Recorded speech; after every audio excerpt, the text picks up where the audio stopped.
Greetings my fellow cheapskates, and welcome to another episode of Way the Underhive. This series is dedicated to helping brand new players to Necromunda build their starting rosters and learn more about the game mechanics of their favorite gangs. And on today's episode we'll discuss playing a Bootlegger Gang for your games of Necromunda. We'll discuss the narrative background of this gang as well as its playstyle. We'll provide you a 2,000 credit starting roster, give some tips on some tabletop tactics, and also help you out about how you can develop this gang over the course of a campaign. And because this video will be more of a deeper dive, I will put timestamps in the description box down below so that way you can click and navigate to the part of the video that interests you the most. So once again, are you interested in being a bootlegger, a moonshiner, a rum runner on the planet of Necromunda? But this is the gang for you. The reason why is because this gang list is kind of interesting. It kind of uses some of the alcohol special rules that have been available now from the Necromunda Apocrypha supplements that have been released over the years. At the same time, if you're a fan of the Kung Fu film The Drunken Master, where you have fighters who are intoxicated and fighting on the battlefield, this will be the gang for you. I'm going to model this gang after an Orlock Outcast gang, and there will be a Dramatis Personae who will be the leader for this gang as well. So it's quite unique and also very narrative heavy. So let's go on and talk about exactly playing a bootlegger in the depths of Necromunda. So first of all, let's go ahead and talk about the background narrative of this gang, and basically it's based on the rules from Blood, Ash, and Gunshine, which is an Apocrypha Necromunda supplement that was released on the Games Workshop community webpage. Now in that scenario, you basically play an Orlock gang under the command of Wilcox, Wildsnake, Cinderjack, which is a Dramatis Personae character who's also credited with the one who actually created Wildsnake, which is the white lightning alcoholic beverage that's enjoyed by most of the Underhivers on Necromunda. The idea of that scenario is that you're escaping from Hive Secundus with a very rare version of the Wildsnake called Gunshine, and you're trying to race back directly to the Hive Primus while being chased by Malstrain Gene Stealer cultists. So that's the idea of where this idea came from. So in this gang, the Wilcox, Wildsnake, and Cinderjack will be the leader of your gang. He's a Dramatis Personae character. That's why we also made this an Outcast gang, so that way we could have this character be our leader. At the same time, this Outcast gang is not really affiliated with House Orlock quite really. The reason why is because the idea is supposed to be that they used to be members of House Orlock, but they proved to be too unreliable because they're too busy getting drunk and getting buzzed all the time instead of actually focusing on their work. So these guys now roam the wasteland trying to find Wildsnake and try to sell it at the best they can in order to help survive in the Ash Wastes.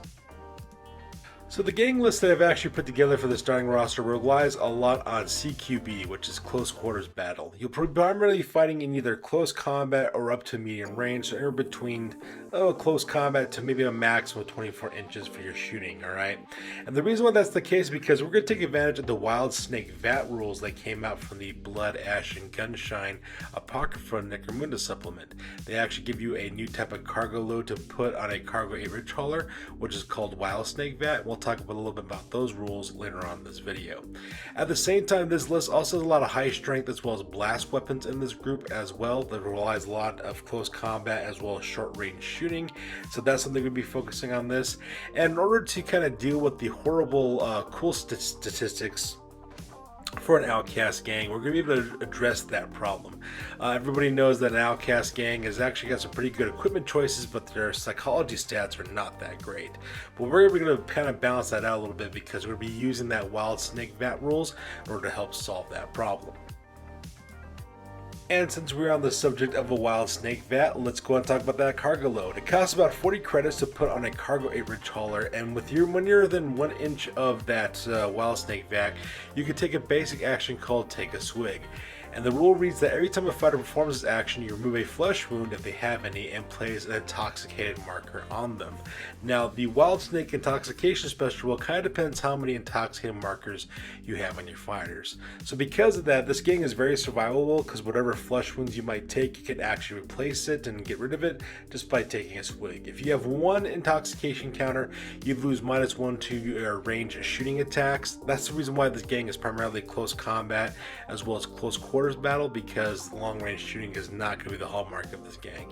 At the same time, if you actually have one of these little tokens on you, you also get +2 to your cool characteristic, which means that your Outcast Hive Scum now have cool characteristics of 6+, which is actually quite good, which means they won't really break all that often when they have to take nerf tests. Now, if you take two toxication markers on your fighters, they also suffer the -1 hit with range attacks, but they also add 3 cool to their characteristics. So now these guys are now cool 5, which is absolutely fantastic. And of course, unfortunately, when it comes to your range shooting attack, you have to randomize with other minis within 6 inches of your target to roll to see which one you actually hit. So once again, long range shooting, not going to be much of an option in this gang. And then lastly, of course, if you have 3 intoxication markers, you -2 to your range hits, so you're pretty much shooting at a 5 up in most cases. But the nice part is you automatically pass any cool test you're required to take. So like I said before, this Wild Snake VAT special rule is going to be absolutely fantastic for this game. These guys will not be breaking at any point during the course of the battle, so long as they got a good dose of Wild Snake that they can drink from while you're playing in the campaign. So let's talk about my bootlegger narrative starting roster for Necromunda 2024. This gang is called the Bottle Street Gang, and it's going to be an House Orlock Outcast gang. And I did something a little bit differently this time with the narrative on this. I actually gave all the characters names as well as their equipment, as well as their credit costs. And the reason why I did that is because I actually kind of into this video when I was actually making it, and actually created my own little roster on it too, just in case I want to actually play this gang later on in the future. So if you're literally into the fluff, that's going to definitely be in this video. Alright, so up first is going to be your leader. It's going to be the Dramatis Personae character Wilcox Wild Snake Cinderjack. He's going to cost 230 credits for this gang. He's going to be your Outcast gang leader, and we're taking the Gunslinger archetype for this fighter. Now this fighter automatically comes with mesh armor as well as a snake thrower, which basically is a blaze type of template weapon that allows to have blaze take place. He's also got a mono blade for a backup weapon as well as a stub gun, so he's got some pretty basic close combat weapons. We're also equipping this guy with photo goggles as well so that we can see in all visibility conditions, and he's already automatically come with low sticks, which is quite great because that means any fighters within range of him, if they have an intelligence score that's 8 or lower or higher, they can take his cool stats because it represents the fact that they're very easily susceptible to, peer pressure, that kind of thing. And since most of your fighters are outcasts, that's really going to help out as well. This guy's also got the Unstoppable skill too, so that way you can convert flesh wounds and get rid of those. And at the same time, we're giving this guy the hip shooting skill. The reason why that's the case is that way he can move up to twice with his movement allowance and then open fire with his snake thrower. Now normally when you take hip shooting you do suffer -1 to your ballistic skill, but since we're using a template weapon anyways, it doesn't matter because it automatically hits, which is quite nice. The only thing we have to worry about for this character Wilcox is that he actually does have randomized movement. So that will be a bit of a hindrance, but not everything is perfect when you're playing a bunch of drunken gangsters out in the highways of the Ash Wastes. Now we're using around these accession rules for this gang, so we get 4 champions. The first one's going to be Slackjaw Gristle. He's going to be your champion. He's going to cost 205 credits. He's got the Survivor archetype. We're giving him mesh armor as well as a plasma pistol and a power hammer. So this guy is your close combat fighter with a really powerful plasma pistol as well as power hammer that you can use in close combat as well as short range shooting. We're giving this guy photo goggles so that we can see in all visibility conditions, and we're giving this character the Nerves of Steel skills, so that way if he does get hit by enemy fire, he can escape pinning by passing a cool test. Our next character is Craxton Dunwall. He's another Outcast champ. He's going to cost you 180 credits. This guy is a Mastermind archetype. He's going to be equipped with a combo weapon, which is going to be a combination of bolter as well as a grenade launcher that fires frag grenades. So a bolt gun, of course, is absolutely powerful. Same thing with a grenade launcher. Now this is the more long-range shooter member of your gang, so because of that, you won't really be using a lot of Wild Snake for this character to patch him up. You can later on if you want to, if this guy starts taking injuries, so that is something to keep in mind. He's packing a stub gun for a backup weapon as well as photo goggles, seeing all visibility conditions, and he has the Overwatch skill, so that way he can interrupt enemy activations by firing his grenade launcher at them, because firing a blast template weapon before an opponent gets to activate their first fighter is all kinds of fun.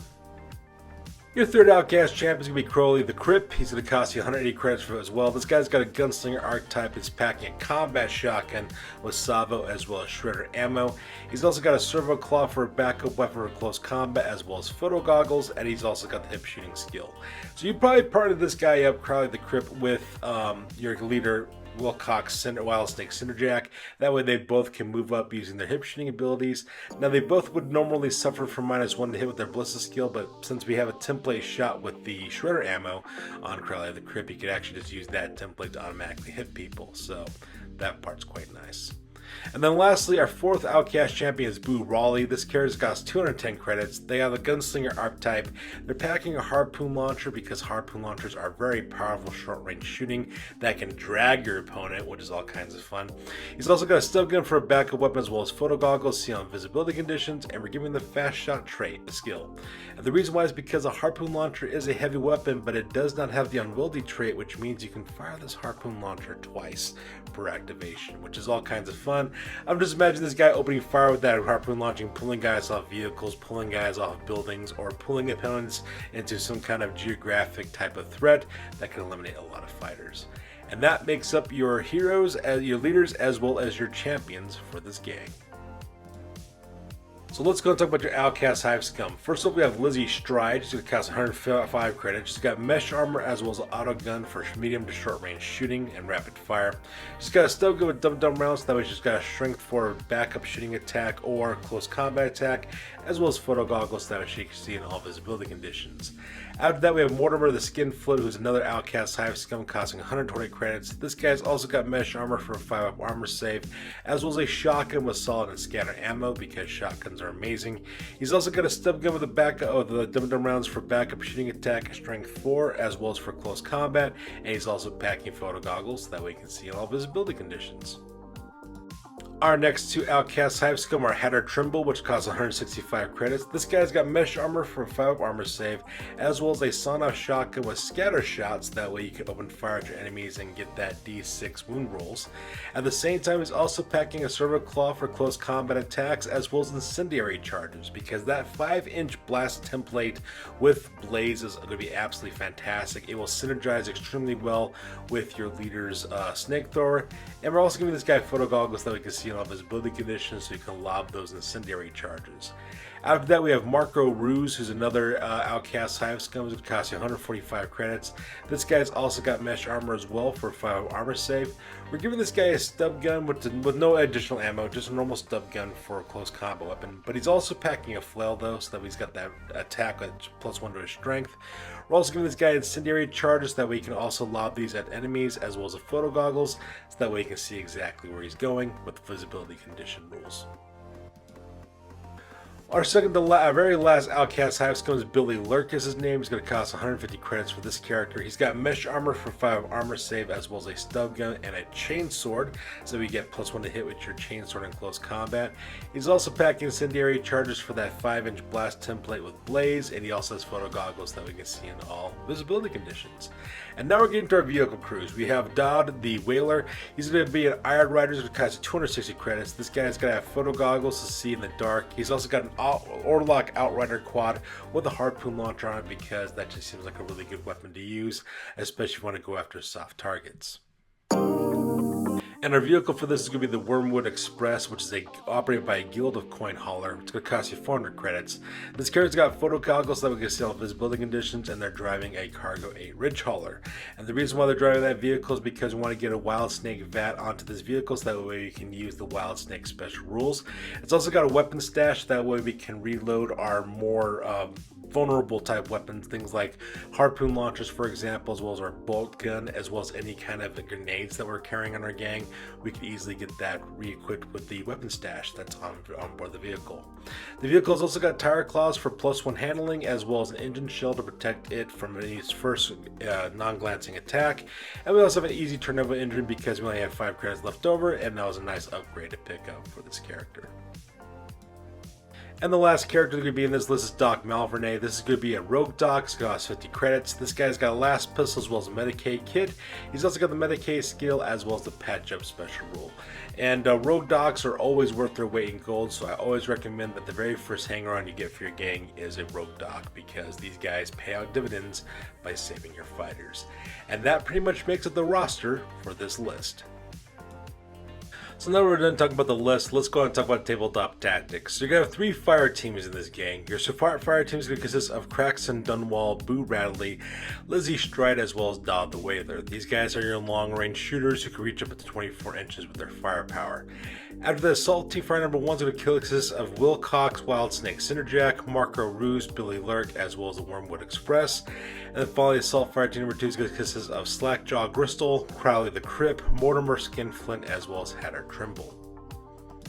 So your support fire team will slowly advance upon the enemy, suppressing them. So we're using the whatever kind of long range shooting we have in terms of grenade launchers, bolt guns, same thing with harpoon launchers. We also have a couple of guys that also have an auto gun as well to kind of suppress your enemy as you're moving towards them. The idea here though is that you always want to be constantly advancing towards your enemy, so that way you can mitigate any kind of inaccuracies you have with your shooting based on the number of intoxication markers you take from the Wild Snake vat in your gang.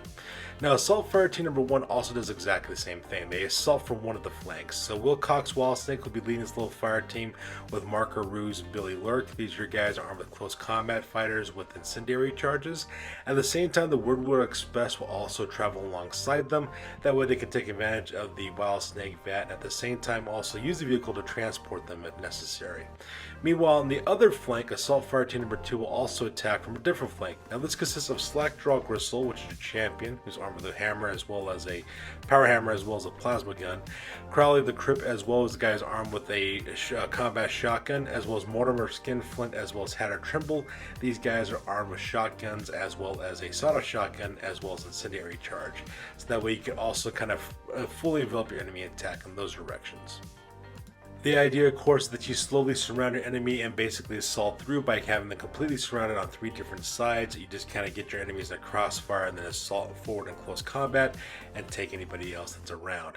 The idea behind this game, though, is you always want to be on the move. You want to start going towards your enemy and engage them in close quarters battle. Now, close quarters battle in this situation is any combat that takes place between base-to-base combat and close combat up to a max of about 12 inches in combat range. The reason why you want to do this is because you want to stay within the short range characteristic of your weapons. That way, when you start taking Wild Snake vat tokens onto your characters and giving those penalties to hit, you'll still be in the short range. That way you can maximize your accuracy as best you can as a drunk person, and so that way you can engage your enemies that way. So it's a very aggressive, very fast moving list, and this is exactly what we're kind of going for with our gameplay. Now, as the campaign develops, the first thing you want to do, of course, is get better ammo as well as better melee weapons throughout your entire gang. This is a very close combat-oriented gang, so doing things like, for example, flails, for example, and axes are a good choice because they give you bonuses to your strength. Chainswords are also kind of nice too because you get +1 to hit with those weapons as well. But whatever the cheapest, playstyle type weapon you're looking for is probably the best way to go on this one. And get better ammo as well. Things like manstopper rounds for your auto pistols, dum-dum rounds for your guys' stub guns as well. If you want to get especially ammo like what's called electric ammo for your guys' weaponry, you can also do that too. Another thing you want to do, of course, is get better armor as well. Either go with armored undersuits for your hive scum to give them that +1 to the armor save, or give them a Gunner Forge cloak, which will also give them +1 to the armor save, as well as a 5-up ward save against environmental factors. Or get both, because that's going to end up being 40 credits. They have basically give you a 3-up armor save with a 5-up ward save against environmental effects, which could be quite nice. And lastly, of course, get heavier weapons for your Cargate Ridge Hauler. Get things like Heavy Stubbers, for example, or Storm Bolters, whichever one you prefer. If you want to get Storm Bolters, I highly suggest that you get another trailer attached to it with a Munitorium armor container so that we can reload those weapons. Otherwise, Heavy Stubbers are quite good. Also, you use Grenade Launchers, which is also quite nice as well. So in conclusion, the Bootlegger narrative gang is actually quite interesting. I thought it was kind of interesting the way I kind of put this game together, and it seems like a really aggressive and fun way to play as well. So this list is a little bit more narrative rather than comparative. I mean, you still got a really good competitive edge with this gang, but it's more designed to be more like having fun. You may not necessarily win every battle, but you'll probably have a lot of fun doing it because you'll be able to use those Wild Snake rules in order to help out your gang. So needless to say, hilarity will probably follow as well. I'm not gonna lie, this game looks like a lot of fun to play. That's the reason why I got so deep in the narrative on this, and I actually have this roster on my computer saved up so that one day, if the opportunity does arise, I could use this list and see how it goes. So, you know, maybe one day you'll be able to see these guys on the tabletop for my channel. Now, if you guys do try this gang out, please let me know and tell me how it works for you guys, because I'm really interested to see exactly how this gang would operate on the tabletop in real life. So that's good with you guys. As always, please feel free to like, comment, and or subscribe. You guys' input is invaluable to us as always. Also check us out on Facebook, Instagram, as well as blogger.com for all the latest greatest hobby news related to this channel. That's good for this week, guys. I'll catch you guys next one. Peace out and stay classy.